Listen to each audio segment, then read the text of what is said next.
Ew, what stinks in here?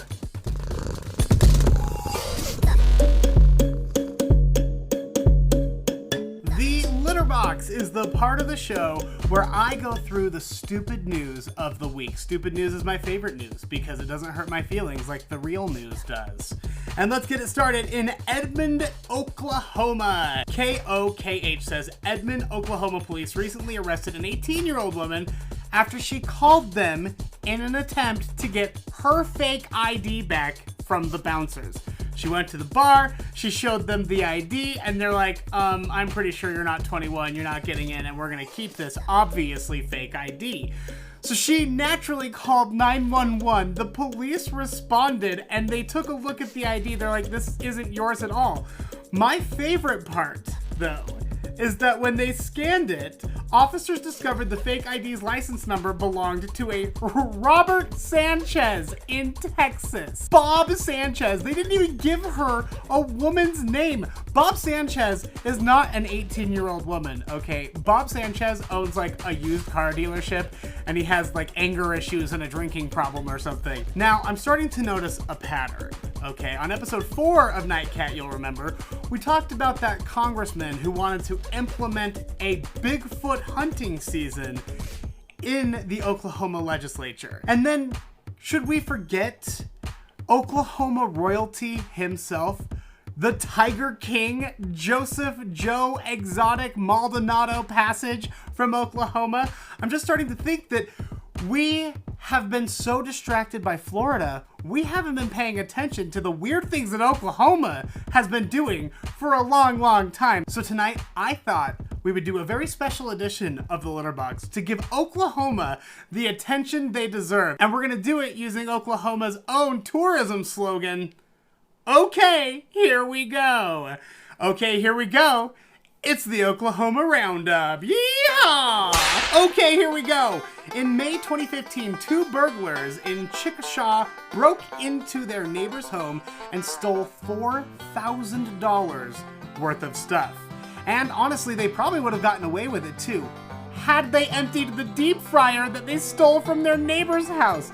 They literally left a trail of grease from the neighbor's house leading back to theirs. So the cops just followed that, knocked on the door, found obviously all of the stolen stuff. If you get lost, just follow the grease trail back to your house. Okay, here we go!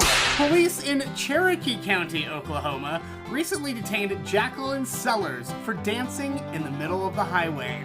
She was literally just out vibing in the middle of the highway, and everyone had to come to a screeching halt. The police arrived, they couldn't find her in the street, so they walked over to the ditch that was next to the road. She was passed out, face down, with a mouthful of grass that she had been eating. They took her into jail, but that was not the only Oklahoma Roundup. Okay, here we go!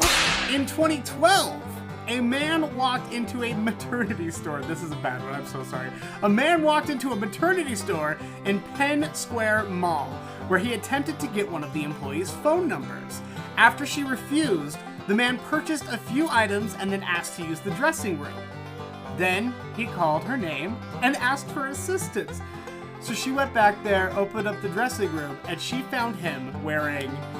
Remember, this is a maternity store. Certainly, he wasn't there shopping for his own pregnant self, I don't think. He had a bra on, and he put on very revealing underwear, the type you buy that already have holes in them. I don't know why you would buy underwear that already has holes in it. My underwear has so many holes in it and no one thinks it's sexy. She says that she refused to look at him and she called the police. He was arrested on indecent exposure. Okay, here we go. And finally, on the Oklahoma Roundup edition of the Litterbox, in 2013, a man stole a computer from the Owasso. Yep. A man stole a computer from Owasso First Assembly of God Church and was devastated to find out that he could not watch pornography on it. He couldn't access adult content on the church computer. So naturally, he does the only thing he can do. He calls tech support. He asks them to remove the filter, which was called, and I quote, Covenant Eyes, which tracks sinful activities. Obviously, they're gonna have something like that on a church computer. The software company was immediately suspicious, called the church and let them know where the guy was. Police broke in and found the computer. But if he thought he was frustrated like that before he went into jail, he is in for a really rough stay. And that is the Litterbox.